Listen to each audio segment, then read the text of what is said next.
Bonjour à tous. Bon, je vais essayer de ne pas être trop longue parce qu'il est bientôt midi et j'imagine que certains d'entre vous commencent déjà à avoir un peu faim.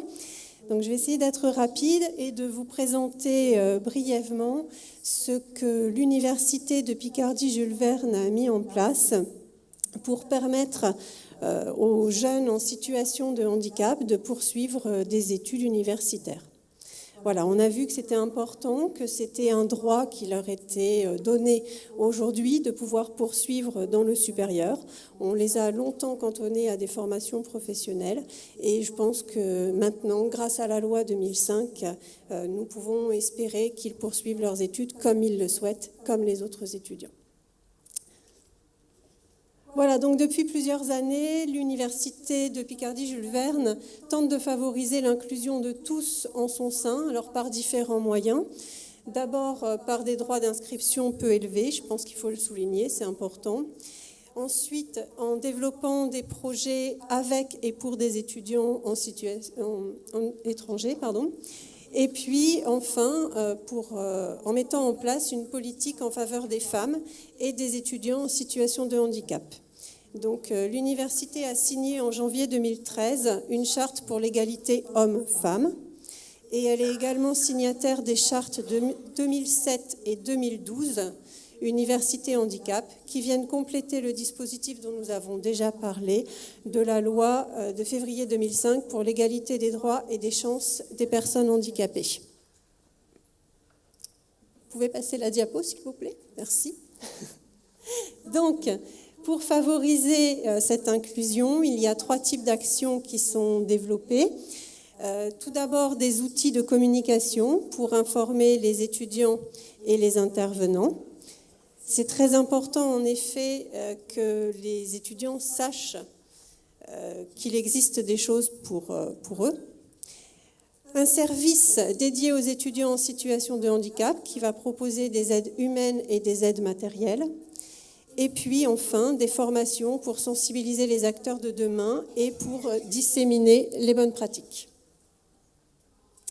Alors, l'UPJV s'engage à accueillir et à accompagner les jeunes en situation de handicap avant même leur arrivée à l'université, mais aussi, bien sûr, à accompagner ceux qui se signalent en cours de cursus.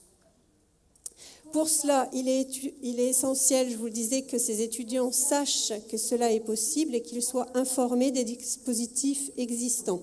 Alors, nous avons mis en place un lien pour ces étudiants sur le site internet de l'UPJV.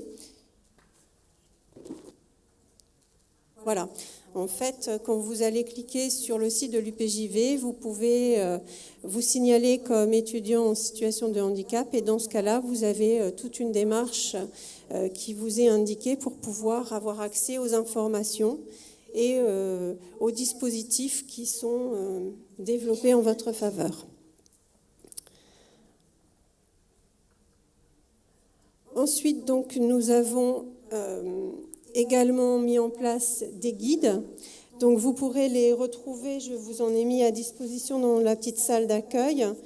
Je suis étudiant en situation de handicap et guide de l'étudiant en situation de handicap. C'est un guide assez complet où sont référencées toutes les informations nécessaires à la fois pour trouver un logement adapté, pour bénéficier d'aménagement et de suivi pendant tout le parcours de formation, puisque en fait la direction, je vais vous en parler après, mais le service dédié à l'accueil des étudiants handicapés propose des aides matérielles et des aides techniques, et puis il renvoie également sur la MDPH, sur Pôle emploi, sur Cap emploi, etc., pour que les étudiants puissent bénéficier d'un parcours plus pratique tout au long de leur scolarité. Alors, donc, il y a également la mise en place au sein de la DSVE, donc Direction de la vie étudiante, un service qui est dirigé par Madame Chantal Lebel. Donc, ce service va accueillir les étudiants en situation de handicap. Alors, au préalable, les étudiants en situation de handicap, je ne l'ai pas je ne vous l'ai pas lu dans la précédente diapo, mais lors du forum étudiant qui est organisé chaque année et qui regroupe tous les lycéens de toute la Picardie, il y a un stand qui est réservé aux étudiants en situation de handicap et sur lequel ils puissent venir chercher des informations. Voilà. Donc, le service de la vie étudiante accueille les étudiants en situation de handicap, analyse leurs besoins en collaboration avec le service universitaire médical, qui assure un suivi médical avec des médecins, mais également avec une équipe plurielle, les doyens des universités, les professeurs référents, etc. Ensuite, une fois que ces étudiants ont été accueillis, on va définir et coordonner la mise en œuvre des aménagements nécessaires. De quoi ont-ils besoin? Comment va-t-on pouvoir répondre à ces besoins? Et est-ce que l'université est toujours en mesure de répondre à ces besoins? Évidemment, ce n'est pas toujours le cas. On rencontre quelques difficultés, notamment pour l'instant encore avec les étudiants qui sont en situation de handicap auditif. Il est clair que avoir une personne qui va traduire toute la journée les cours en LSF, c'est très coûteux et ça nécessite aussi d'avoir des gens compétents à disposition, ce qui n'est pas toujours facile à mettre en place. Voilà. Mais il y a ce qu'on appelle des preneurs de notes, c'est-à-dire qu'il y a des gens qui peuvent venir en cours avec vous et qui vont prendre les notes et qui vont pouvoir donc vous les retranscrire et les retravailler avec l'étudiant après. Alors, les preneurs de notes peuvent être des étudiants de la classe qui seront rémunérés par l'université. Donc, c'est quand même aussi ça un service très intéressant parce que du coup, ça va aussi développer des partenariats, développer des liens entre les différents étudiants et en fait créer en quelque sorte des binômes. Donc, ça permet de travailler ensemble, d'avancer et puis on se rend compte que finalement, les preneurs de notes bénéficient autant de cette relation que les étudiants qui sont en situation de handicap. D'abord parce que ça leur permet de réfléchir sur ce qu'ils doivent écrire, sur ce qui est important, et de retravailler par la suite pour pouvoir expliquer. Donc c'est quand même quelque chose de très favorable pour tous. Non, on va revenir sur celle d'avant. Merci. Donc définir la mise en œuvre, ça veut dire aussi tout mettre en œuvre pour que les étudiants puissent passer les examens également dans de bonnes conditions, puissent accéder à tous les cours, à tous les locaux, à tous les documents. Donc ça veut dire aussi pouvoir aménager le restaurant universitaire, pouvoir aménager la bibliothèque, pouvoir aménager les différentes salles et les différents matériels qui sont utilisés, les ordinateurs, etc. Et ça nécessite parfois de gros efforts et on essaye de rendre l'université accessible, mais c'est vrai qu'on n'est pas encore à une accessibilité 100%, il faut bien le reconnaître. Donc notre objectif, c'est aussi de développer nos actions qui vont permettre aux étudiants d'accéder à une insertion professionnelle. Alors pour cela, donc, nous mettons des ressources en ligne. Donc, je vous ai mis le petit lien, le dernier, sur l'insertion. Voilà. En fait, vous avez une page qui est dédiée aux étudiants en situation de handicap pour leur insertion professionnelle.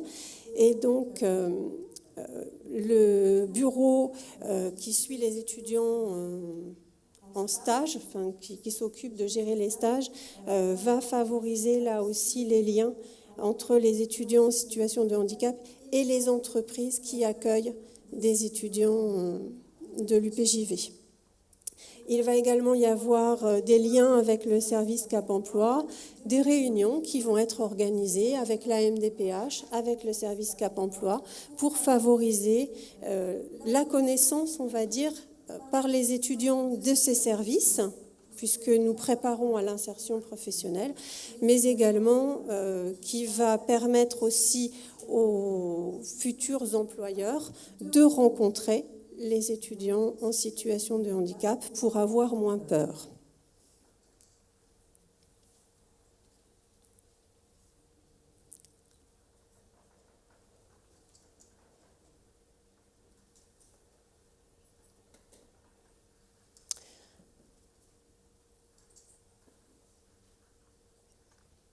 Voilà, donc là aussi, ça va être un travail qui va être mené conjointement avec les enseignants référents, les étudiants, le monde professionnel et le BIOIP, le bureau pour la mission d'insertion professionnelle.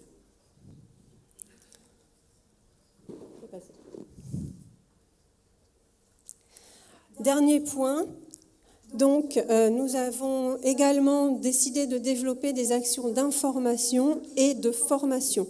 Alors d'abord pour une meilleure compréhension du handicap, puisqu'on l'a vu tout à l'heure, il est important de ne plus avoir peur de la différence et donc de sensibiliser tous les partenaires qui vont travailler avec et pour les étudiants en situation de handicap.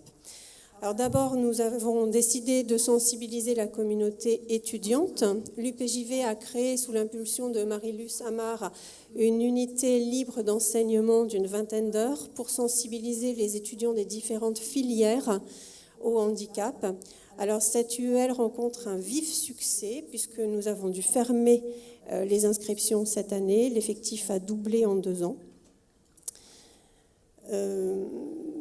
Nous avons également, donc Madame Amar a également mis en place des sensibilisations dans les modules, dans des formations comme le STAPS, pour former les professeurs d'éducation physique, et dans différents masters. Voilà. Nous avons également estimé qu'il était indispensable de sensibiliser la communauté des personnels, enseignants, personnel administratif, et nous organisons des journées de sensibilisation des personnels et des enseignants référents. Et puis, évidemment, nous devons aussi sensibiliser nos partenaires, on l'a vu tout à l'heure, les entreprises et les différentes personnes qui vont vivre à l'université et faire vivre l'université.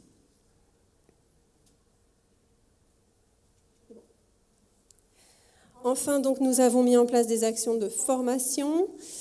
Donc, depuis 2002, nous avons développé des formations en santé, un master ingénierie de la rééducation du handicap et de la performance motrice, une licence professionnelle technologie de compensation des incapacités physiques. Et puis, en sciences humaines et sociales, il y a un master psychologie des handicaps et des déficiences et la licence professionnelle que je gère depuis 2002, que j'ai eu quelques difficultés à mettre en place, mais qui fonctionne aujourd'hui très bien et qui s'appelle « Accueil professionnalisé des publics à besoins spécifiques ». Alors, cette formation a pour objectif de former des professionnels issus de différents secteurs d'activité à l'accueil des publics à besoins spécifiques, donc personnes handicapées, personnes âgées, etc. Notre objectif, c'est vraiment de diffuser les bonnes paroles et les bonnes pratiques dans tous les secteurs d'activité que les jeunes pourront intégrer, les jeunes et les moins jeunes d'ailleurs, parce qu'on a des gens aussi en formation continue qui sont en reconversion professionnelle. Et donc l'objectif, c'est vraiment de permettre à ces étudiants plus tard de pouvoir accueillir tous les publics dans toutes les structures. Donc ça peut être l'éducation nationale, mais ça peut être la banque, ça peut être la MDPH, mais ça peut aussi être la Chambre des métiers et de l'artisanat. Voilà, les étudiants font des stages dans tout type de structures, mairie, collectivité territoriale, etc. Travaillent sur différents domaines parce que demain, ce seront eux qui pourront développer les structures, développer les produits adaptés, mettre en place des choses qui pourront correspondre à tous les publics pour vraiment favoriser l'inclusion. Voilà, merci de votre attention. Merci Véronique.